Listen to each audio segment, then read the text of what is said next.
So if you're going to live in a storage unit, you're going to need to be as invisible as you possibly can be. You basically need to be a ghost. If anybody finds out you're here, that's when you start running into trouble. Can you live in a storage unit?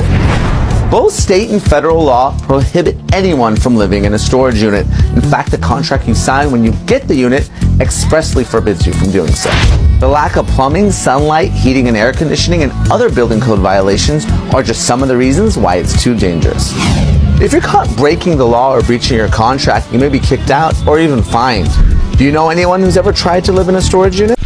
Hi guys, welcome back to our channel. In case you're new here, my name is Maren. And I'm Maureen. Right, so in today's episode, guys, we are going to be talking about the cost of living, and some Americans have actually resorted to living in storage units here. Right, and most of them are coming onto social media and showing people the hack of living in a storage unit, because I understand, as they're saying, it is illegal to live in a storage unit, but they found a way to manage to live in a storage unit instead of going homeless. Right, which I do feel like it's a better option than going homeless, you know. But it is quite sad to have to say the least that some people have to live like this, and they're in a country where they pay taxes for. And let's mention the taxes, the amount of tax money that is collected in America is a lot, you know. A lot to even send out of America and into other countries, right? But guys, what are we talking about? Let's look at the videos we've prepared for you, and then we come back and talk about it, because different people are gonna be explaining the situations living in storage units here, and also what led them to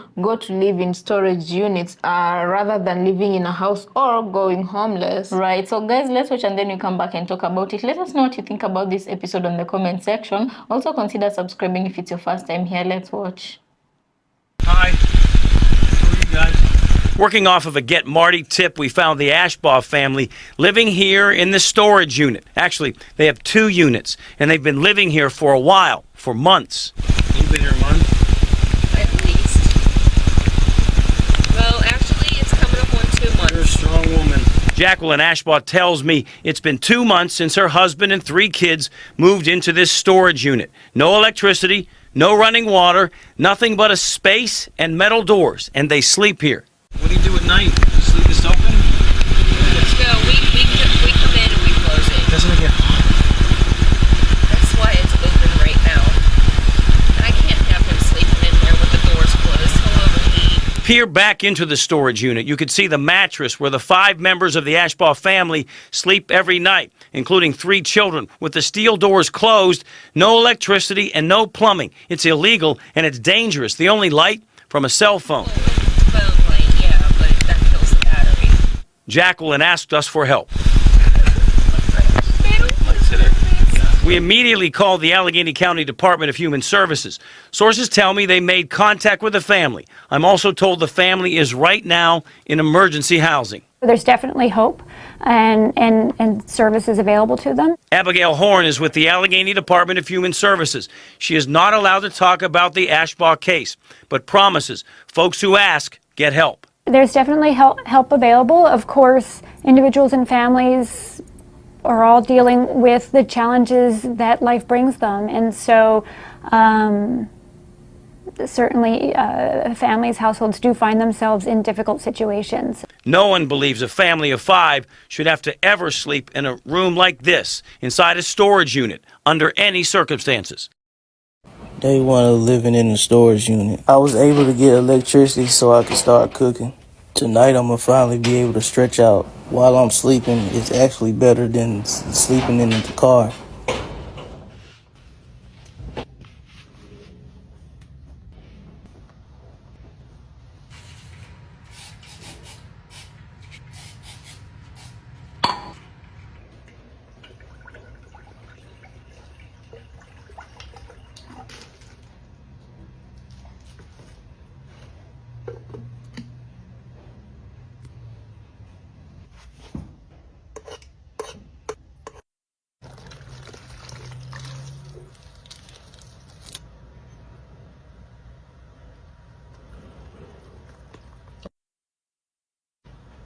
I'm just trying to be grateful because I know there's somebody that would trade positions with me.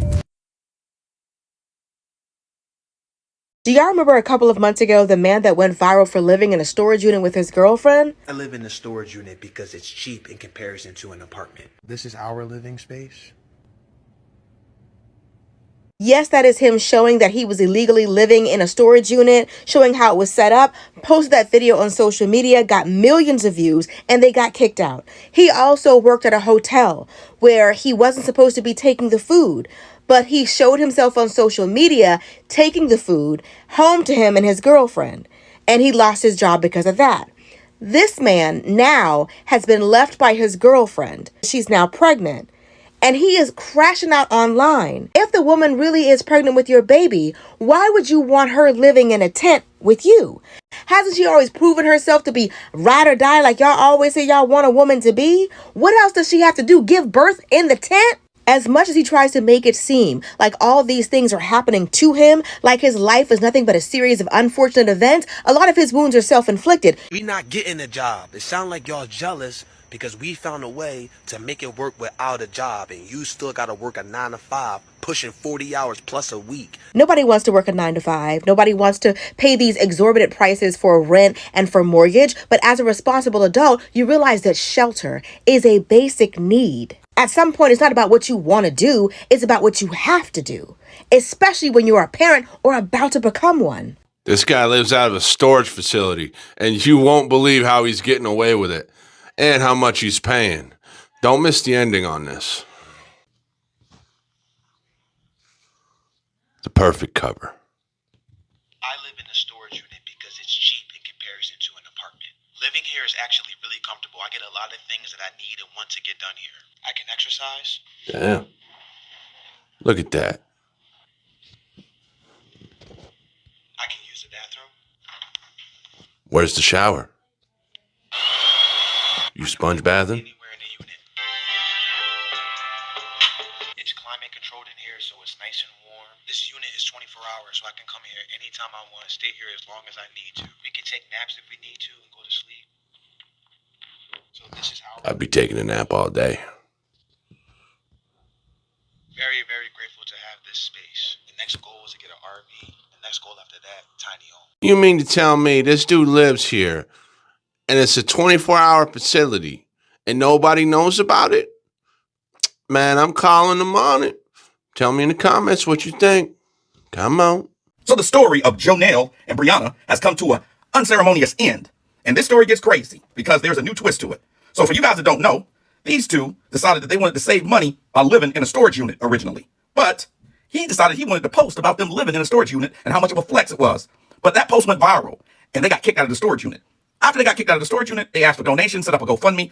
A lady was kind enough to put them up in a hotel. But then when she realized they had got all this money from donations and from their GoFundMe account, and they wasn't using any of the money to pay for anything, she kicked them out of the hotel. He wanted to go and live with Brianna's parents. They said no. He says that he doesn't want to follow the rules of his father, so he can't live in his house. So guess what? They decided then to go live in a tent outside. Now, here's the thing. The weather has changed. There's been a heat wave in the United States.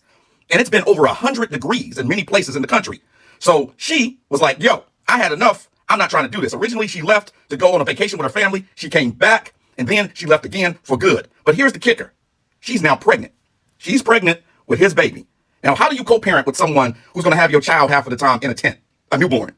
This is absolutely diabolical work. And he is freaking out online, literally rampaging, having a fit, crashing out because she left him. Listen, gentlemen, if you can find a woman that is as loyal and ride or die as she was, the very least that you can do is put a wooden roof over her head, not a canvas one. This is ridiculous. So if you're going to live in a storage unit, you're going to need to be as invisible as you possibly can be. You basically need to be a ghost. If anybody finds out you're here, that's when you start running into trouble. So first of all, I needed power for my unit. So what I did is I ran an extension cord along the power cable up here, and I sort of zip tied it up. So you can't really tell its power is going to my unit unless you are looking closely. So this is my unit here, and at the top of the unit you can see I have an antenna, and that's so I can get a cell signal inside the unit itself, because once you close the door it drops all signal. I have a lock which I've magnetized onto the door so it looks like it's locked even when it's not. And then when I actually do want to lock it, I can just use this lock or use another one down here and leave that one there. All right, so let's take a look at the unit now. So in here, I've got my TV, entertainment center set up there. I've got my bed. I've got my kitchen area over there, complete with a fridge, and my couch over here. Once you're inside here, you can close the door. And I've screwed on a latch here, so that way you can close it and sort of lock it from the inside.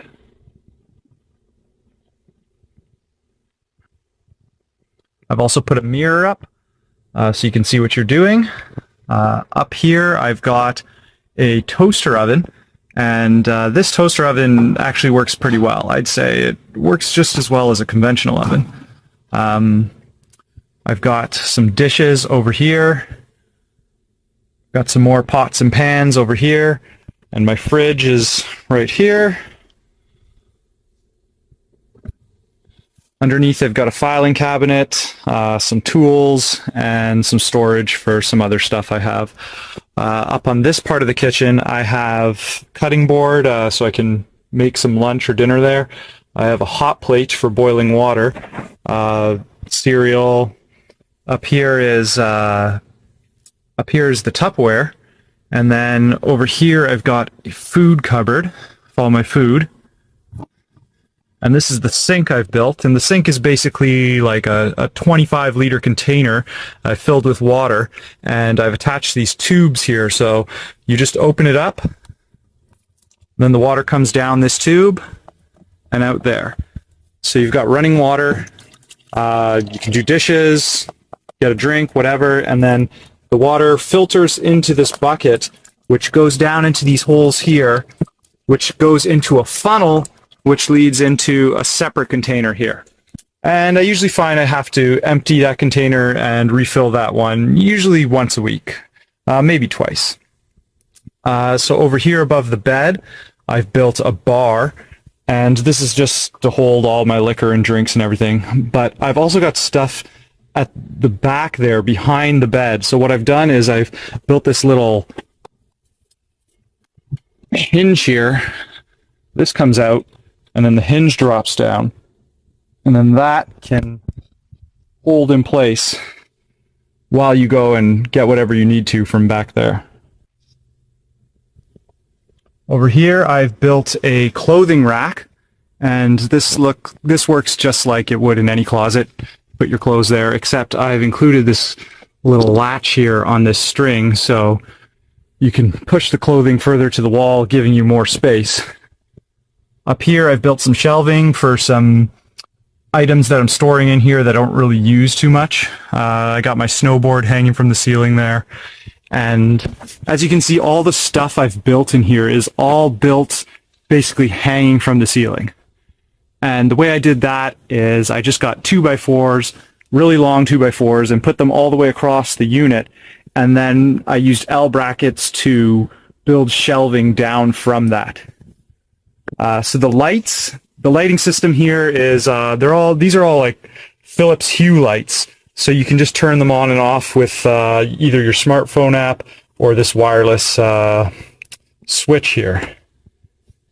And of course, I do have my router there broadcasting my network, which that's all connected to. This is my new TV I just bought. It's a 4K TV, and I've got it hooked up to my computer so I can game on it or watch movies or do anything like that. So up here, I've got, this is my left surround speaker. So the thing about the speakers is, to hear properly, they should be positioned over here in the center and then to the right. But since this is the doorway, I sort of built this on a sliding system. So it just slides over. And now it's in the correct spot, so you'll have proper sound. And of course, I've got the back speakers back there. As for extra storage, if you look up in the ceiling, I've got some games stored up there, just some pieces of wood to store various items. Got my nunchucks up here, and all my shoes. It's a great place to build a shoe rack. So guys, welcome back. You know, as I heard our speakers today speak, I realized what a big privilege it is if you find yourself in a house, and furthermore, if you can be able to get up, walk up to a kitchen, turn on a stove and cook yourself a hot meal. That is a great privilege in the world we live in today. Right, it doesn't matter where you're coming from, it's a big privilege, yeah? Another thing I wanted to talk about is, can we say in today's world, social media can be a cancer? It's both a blessing and a cancer, especially if you realize how to use it and you use it well, it will be a blessing. Right. But if you don't know, you can walk yourself into a very big hole, that one that might be hard for you to dig yourself out of. Right, because I do feel like on social media is where you come to get help or you be damned, yeah? And I feel like this one story here that stuck with me in particular of the black guy who had a white girlfriend, yeah? And the guy, they were living in a storage unit And they were living better than people who are considered homeless, but they had a roof over their head, and he seemed to have a plan, system, right? Yeah, right. That was until he had the bright idea to post about it, which it wasn't bad, yeah, because this is one of the few situations where you say you talked about it and you got help, yeah. And not only that, you also talked about it and helped other people get a bright idea, but at the cost of what? Yeah, they ended up getting kicked out, but this was after they had opened a GoFundMe and people had contributed to their cause. I feel like with good planning, some situations you can get yourself out of. But I'm not trying to judge, but okay, let me just put it as I saw it. It felt like he was just like purposefully trying to stay in that situation, because how are you going to get donations and you still don't want to spend any of that money? I feel like if you get some sort of help when you're in need, if you get a leg up, you should take the opportunity. Exactly, and make sure that you don't find yourself in the same situation that might put you in that same situation that you found yourself in, you know. Yeah, and especially after you found out that you're expecting a young one who is coming into this world. Mind you, this is a baby who will need a warm place to sleep, constant food, and security in general. And it's quite sad to see that families are living like this, and I have a feeling, I don't know, a lot more families are going to go homeless because the economic situation and the economic shift right now is very, very much felt, and it's very uncertain, you know. I feel like as the day goes by, the number of homeless people in America is increasing day by day, because just yesterday I was watching a documentary from New York here. There's a YouTuber who did a whole documentary on New York, and he was just talking about how in this recent past 3 years, homelessness has really gone up.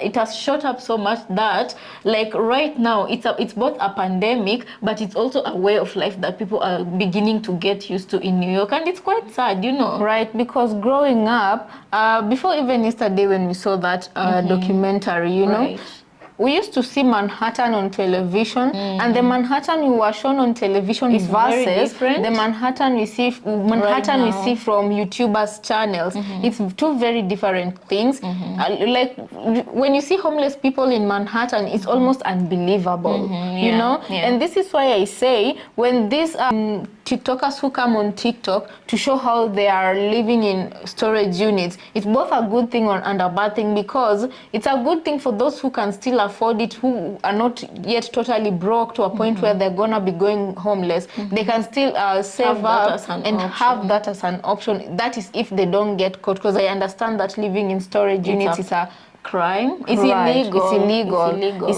So I think they're showing people who don't have any options at all that that can also be an option too. Right. And guys, can we talk about how I feel like in more ways than one, this situation is enough to break families or relationships. You know, why am I saying this? Because, okay, let's take the case of that young man who had a girlfriend and they ended up being homeless, living in a storage unit here. That's a family unit that's already broken because they ended up living each other. And then you ask yourself, let's just say, okay, even a couple who do not have children end up living in this kind of situation. Like, I feel like human beings are meant to take so much, you know. until they reach their breaking point. So imagine, unless you've chose to like life together, it's gonna be really difficult, and that is gonna end up like even breaking relationships, and it's quite sad, So okay, this cancer that is really growing in America right now, what is the solution for it? What can be done? But most importantly, I feel like a lot of it has to do with bad governance and the kind of policies they have in place right now, and the corporations, the greedy corporations that have gone into America, and they've taken hook of the economy, And most especially on the YouTube documentary, I was constantly hearing a lot that landlords are going unregulated with how they're passing their rents to tenants, and this is why most apartments have become very expensive to a point where a demographic of the population of Americans cannot afford to pay rent. I do feel like if your government wants to do something to change your lives, they definitely are going to do it. Only that it has to take one brave person or a few good ones to make the right thing happen. Guys, let's talk about Burkina Faso, Mali, and Niger. These three countries, they were impoverished for so long. Right. They were considered as one of the poorest countries in Africa. If you could call any country in Africa with a prestigious title, Mali, Burkina Faso, Niger would never be in that list, and nobody would ever talk of them, let alone remember they existed. Right, but right now, what are they doing for their citizens? Let's talk Especially about Burkina Faso. Yeah, let's talk about Burkina Faso, guys. I'm going to use just one example. I don't know how many of you know Wodemaya, but he did a documentary of himself going to Burkina Faso, right? Yeah, I would really recommend for those of you who don't know the YouTuber called Wodemaya, please just go and look for him. So he's an African YouTuber who showcases a different side of Africa, the Africa that isn't shown on media often. By the Western media. So he decided to go to Burkina Faso for a better understanding, because here you are listening to the news, and they are talking about how the US is accusing Burkina Faso, or should we say Ibrahim Traore, of being, a dictator, and he's stepping on his citizens, and the citizens want him out. Right. But when people like Wodemaya go into that country, the citizens love their president so much because to a point, some of them are sleeping in the streets to see if anything is unusual or any foreigner will pass by those main streets to try and harm their leader. Right. And most of them term Ibrahim Traore as the first leader they've had who's cared about decades, who's cared about the citizens and has brought actual change to Burkina Faso. So there's this one thing, I want to mention, so that you know that leaders really, if they want to change the trajectory of a country, they're gonna do exactly that. Ibrahim Traore has managed in 1 year to put up two processing plants for tomatoes. Yeah, and he's intending to add a third one before December, right? And he didn't do it with funding loans from IMF or whatever, World Bank or whatever, That was strictly, he was harnessing all these resources from the country's resources and the human labor in the country without stepping on its citizens or making them feel like they're paying too much. They have to pay an arm and a leg to get those processing plants. And before that, one person was being asked from the plant, I think one of the people in charge, they were being asked, did they have a processing plant for their tomatoes? And he was like, they never had since 2002, and in 2002 the one only that was functional one broke down and the it was government never repaired. Up to date, this is 2025, and they never had processing plants for tomato sauce. Until Ibrahim Traore stepped into power. Africa is majorly known for agriculture, so you can imagine, how are you going to plant tomato sauce if you don't even have processing plants to process them, But right now he's encouraging agriculture, and that is bettering the economy of his people, because that is not the only development he's bringing into the country, Right. I don't know how many of you have heard of the affordable housing, where he is creating homes to end homelessness, because in his own opinion or view, he wants homelessness to be a thing of the past, so that citizens of Burkina Faso can be have able peace to of mind. have peace of mind, which in be turn productive. makes them be productive and work towards national growth when they're productive. Right. So why did we mention this? I feel like in the American society, like something just interfered with it, because I do believe even if all empires must come to an end, all empires must fall, not like this. Because one thing I usually keep remembering when I hear Americans talk of how America is right now is when God created the earth, he created natural resources like water. Water was never meant to be sold, but yet you find some corporations buying a whole river and starting to package its water and selling it to its people. Oh gosh, when God created the earth, land was never meant to be for sale. Land was meant to be lived on by human beings. But you see, some corporations brought, or the powers that be, brought some policies and systems. So this land started belonging to the government and not the people. This other land was sold to a corporate and not the...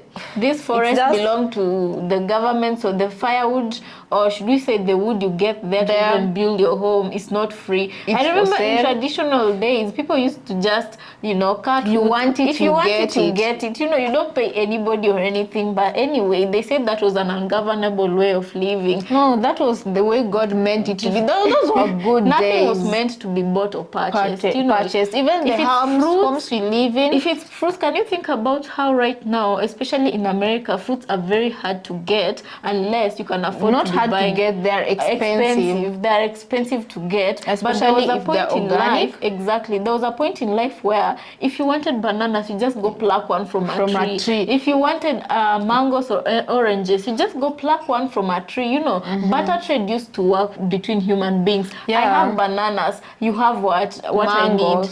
Mangoes or maize, because you want my bananas, I want your maize. We just go exchange for the value you want, and then currency came in and had to destroy everything. But guys, still currency can be involved, but policies are what kills society, especially if they're bad policies and putting values on things and exploiting those, or should we say, what is it called? Inflation. Yeah, putting a currency on something and then inflating it, to a point where nobody can be able to afford even.